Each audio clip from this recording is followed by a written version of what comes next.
Good evening. Tonight we're diving headfirst into a topic that's about as comfortable as a porcupine in a bouncy castle: homelessness in America.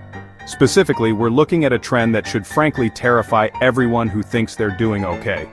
The number of people without a roof over their heads isn't just creeping up, it's skyrocketing. We're talking about record highs, folks. The kind of numbers that make you want to check if your own house is made of gingerbread and wishful thinking. This isn't some distant problem affecting a nebulous them. This is increasingly about us. The United States, the land of opportunity, the home of the brave, is also, it turns out, increasingly the home of people sleeping in their cars, if they're lucky enough to still have one. We saw a staggering 18% increase in homelessness leading up to January 2024.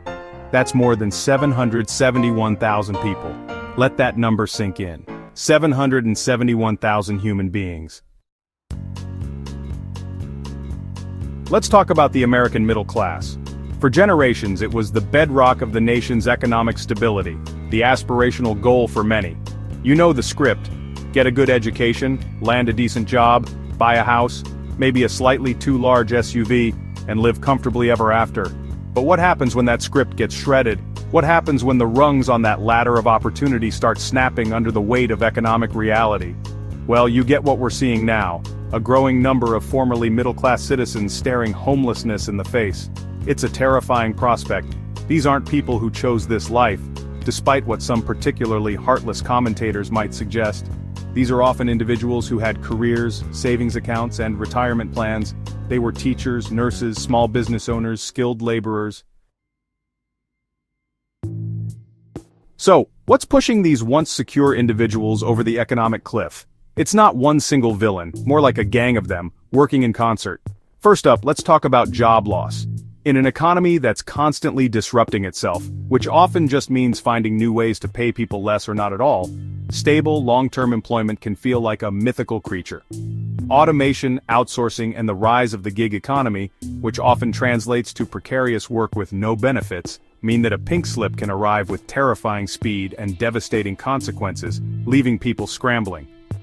Then there's the issue of wages. Oh boy, wages. For decades, while productivity has soared and corporate profits have hit the stratosphere, the paychecks for average workers have remained stubbornly flat, especially when adjusted for inflation. It's like running on a treadmill that's gradually speeding up while someone simultaneously shortens your legs. You're working harder than ever, but you're falling further behind. This wage stagnation means that even for those whose jobs, there's often little to no buffer when an emergency strikes. If you thought the anecdotes were bad, wait until you see the cold hard data.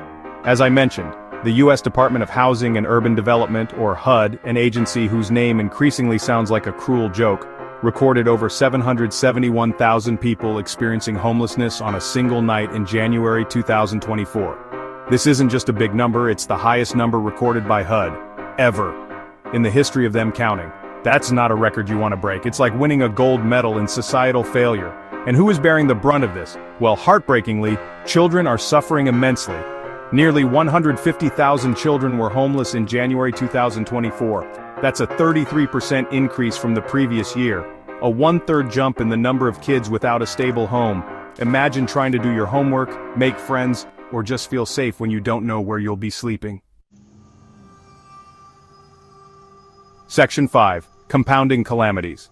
When it rains, it pours and sweeps away homes. As if the baseline economic pressures weren't enough, a series of additional factors have conspired to make a bad situation catastrophically worse, like adding a Sharknado to your already terrible Tuesday. One major contributor was the expiration of COVID-19 pandemic benefits. Remember those? The eviction moratoriums, the enhanced unemployment, the child tax credits that actually lifted millions out of poverty. Well, many of those crucial safety nets were allowed to expire, and surprise, surprise, when you take away the things keeping people afloat, many of them sink. It's almost like policy has consequences. Then there's the complex issue of the migrant crisis. Now let's be clear, seeking asylum is a human right and migrants are not the villains here. Section 6. The Great American Blind Spot: Inequality and Political Inaction. This entire crisis screams of one thing above all else: staggering, deeply entrenched economic inequality. It's a crisis that has been brewing for decades, exacerbated by policies that favor the wealthy and neglect the poor. We live in a country with more billionaires than ever before, where the wealth of the top 1% continues to grow exponentially. A country where the stock market can hit record highs, reflecting the prosperity of a select few, while record numbers of people are sleeping on the streets, struggling to find their next meal. It's a tale of two Americas, one of immense wealth and one of heartbreaking poverty, and one of them is getting a really, really raw deal. The disparity is not just an economic issue, it's a moral one. This isn't just about a few people falling through the cracks, it's about a systemic failure.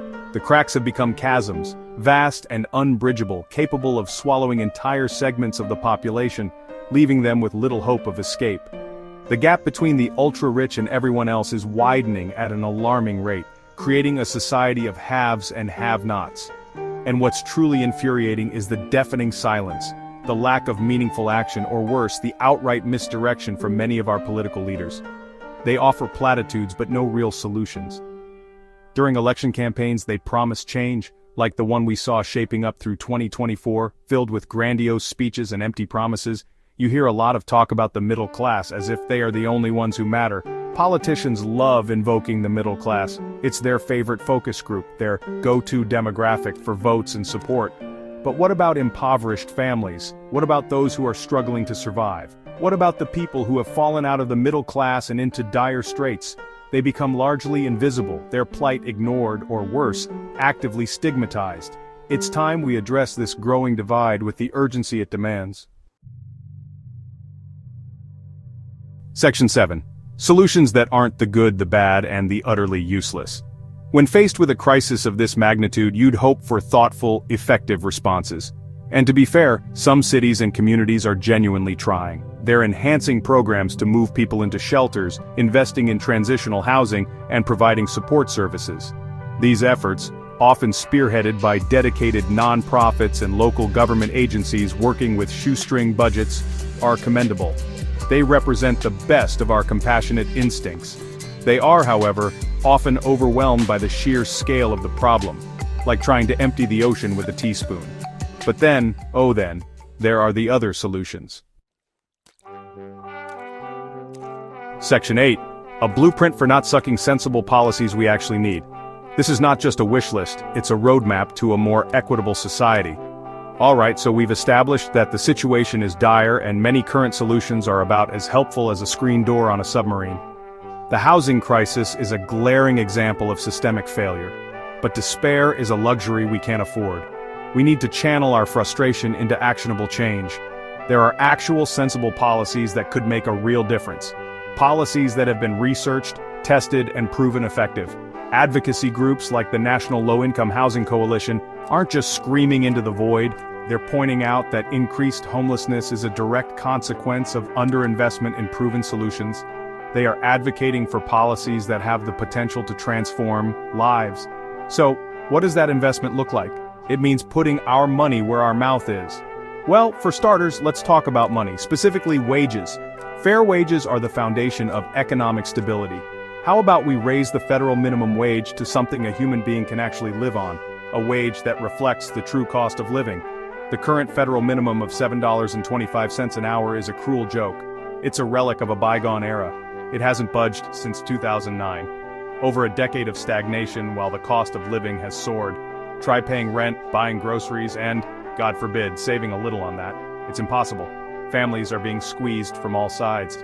A significant increase indexed to inflation would lift millions out of poverty and reduce housing insecurity.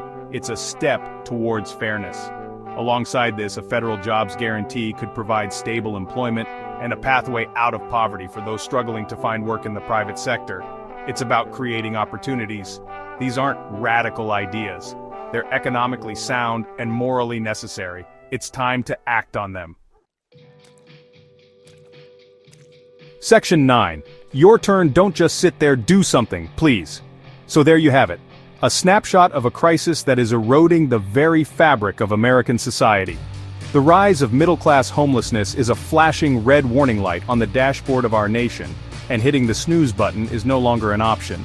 It's easy to feel overwhelmed, to think the problem is too big, too complex, and that one person can't make a difference. But cynicism, while occasionally cathartic, doesn't build affordable housing or raise the minimum wage. It doesn't change policies or create new opportunities. What we need now is action, and yes, that means you. Your voice, your efforts, your passion. Sitting there, nodding along, maybe feeling a bit outraged, that's a start, but it's not enough. We need more. First, get informed and stay informed. Knowledge is power.